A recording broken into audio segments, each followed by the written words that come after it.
Look here guys, I'm using a macOS Sonoma on my Windows PC. It's fast, responsive, and fully functional. I installed it on an actual drive, not a virtual machine.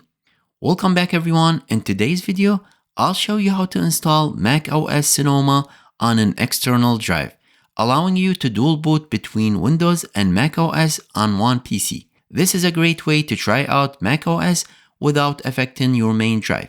Let's get started. Now for this to work, you need to follow the instruction carefully. First, let's connect your external drive to your computer. Now I recommend using an SSD with a USB-C port for better performance. From the taskbar, let's right-click on the Windows icon and click on the disk management. If your external drive has partitions, right-click on each one and select Delete Volume. We need to convert the drive to GPT partition because macOS uses UEFI boot, which is only compatible with the GPT drives. To convert, right-click on the disk and select Convert to GPT disk. If you're unable to convert your drive to GPT using the disk management, you can use OMI partition. This free tool makes it easy to convert your drive without any hassle. Next, let's create a 2 GB partition. Right-click on the drive and choose New Simple Volume. Click Next, and in the sample volume size, enter 2000 and click Next. And let's format it to a FAT file system. Name this partition Installer and click on Next. Then for the remaining space, let's create another partition. Right-click on the drive and choose New Simple Volume. Click Next and format it to an exFAT. This is where we'll install the macOS, so in the volume label, name it macOS. Next, we need to download the macOS files needed for the boot. Now, before we continue, we need to use a free software called CPU-Z to identify our processor's codename. If you don't have it, just Google CPU-Z, download it and install it. Here is my codename, Command Lake.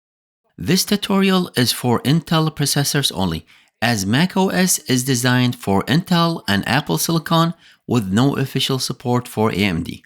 Installing macOS on an AMD requires more steps.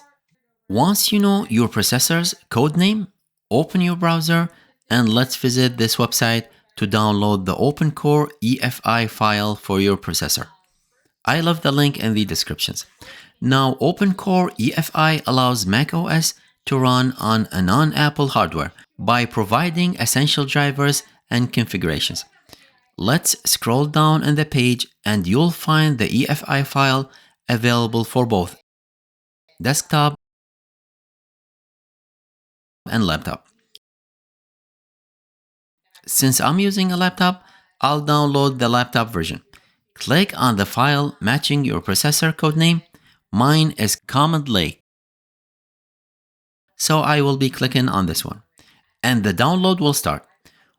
Once the download is complete, go to the zip file location, right-click on it and extract it.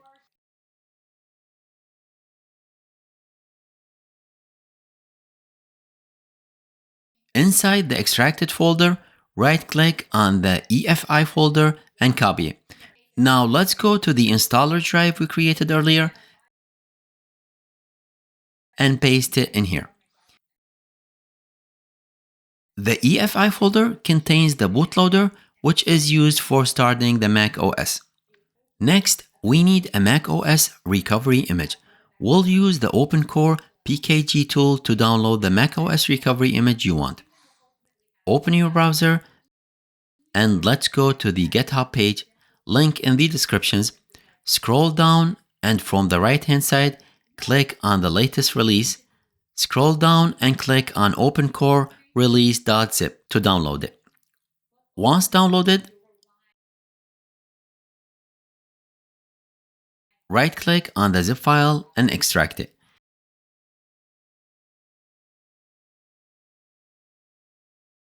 And you should now have a folder called OpenCore 1.0.1.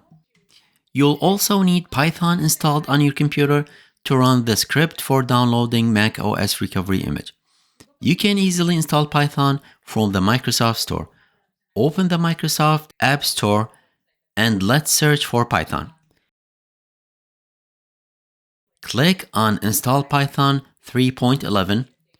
Once Python is installed, let's open the OpenCore folder we extracted earlier. Go to the Utilities folder and find Mac Recovery folder. Inside, you'll see a Python file named macrecovery.py. This command line tool will help us download the Mac recovery image. Here on the address bar, I'm going to type cmd and press enter. Now this will open the command prompt in this directory. Now here I'm going to type a command that will download macOS Sonoma. If you want to download a different macOS version, then you need to visit this site.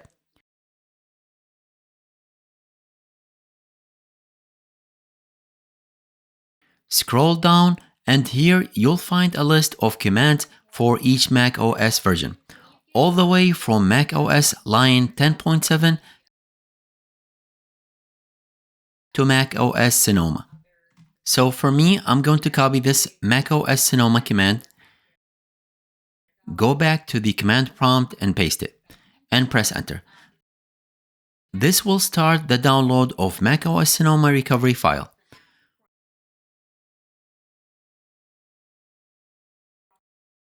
Once the download is complete, a new folder named com.apple.recovery.boot will appear in the same directory. Inside, you'll find basesystem.dmg file, which is essential for the macOS installation. Copy the entire com.apple.recovery.boot folder and paste it into the installer drive we've created. Now I should be ready to install macOS on the external drive. Restart your PC and enter the BIOS setting.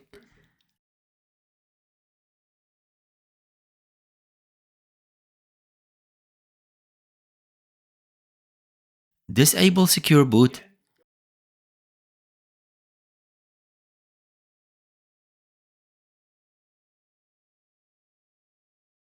And in the boot sequence, set your external drive as the first boot device. Save and exit the BIOS.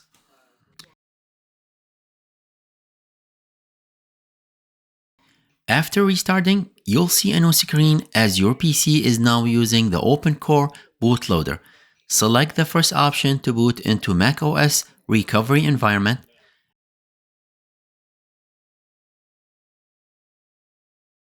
And before installing macOS, open the disk utility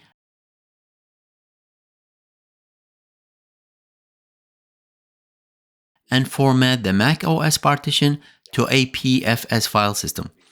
Now, I initially formatted it as exFAT for compatibility with both macOS and Windows.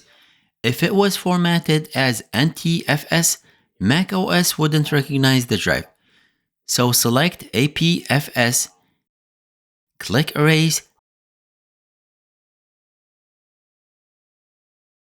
then close the disk utility, and let's select Reinstall macOS Sonoma to begin the installation. Click on Continue, then agree to the term of software,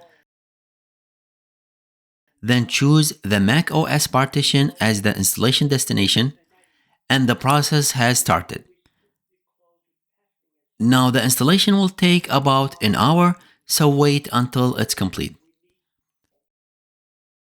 Once it's finished, you'll see the macOS setup screen. Just follow the on-screen instructions to complete the setup and get macOS up and running.